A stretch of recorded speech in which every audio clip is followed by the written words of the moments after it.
কিয়ামতের আগে সপ্তাহখানিক আগে যে মারা গেছে, যার বডিটা হয়তো এখনো পচে নাই, সেও উঠবে।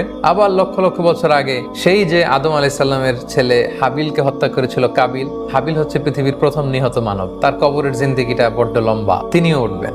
জেনারেশন টু জেনারেশন সব উঠতে আরম্ভ করবে। আজদাস অনেকে বলেছেন কবুর, আসলে আজদাস আরো ব্যাপক, কবর ছাড়া অন্যান্য জায়গা থেকে উঠবে, কারণ পৃথিবীর অনেক জায়গায় বন্যা হয়েছে, অনেক জায়গায় সভ্যতা চেঞ্জ হয়েছে, এর ভিতরে তো মানুষের লাশ পড়ে আছে মাটির নিচে, বা তার কোনো না কোনো অস্তিত্ব আছে। আল্লাহ বলেন ওইখান থেকে আমি উঠাবো, দলে দলে জেনারেশন টু জেনারেশন সব উঠবে।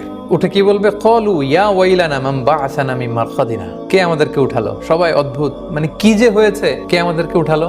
হাজার হাজার মানুষ এটা বলতে আরম্ভ করবে। প্রশ্ন করে তারা নিজেরাই বলবে যখন হুশ ফিরে আসবে, আরে তাই তো, ওই যে নবীরানা বলতো যে একদিন নাকি বিশাল সাউন্ড এসে সিঙ্গার ফুৎকারে সবাইকে উঠানো হবে, বিচার করা হবে, আজকে তো বোধহয় ওই দিন। এই যে নাস্তিকরা যারা আল্লাহ বিশ্বাস করেন, আখিরাতে বিশ্বাস করেন, ওই দিন হুশ ফিরে পাবে। হায় রে,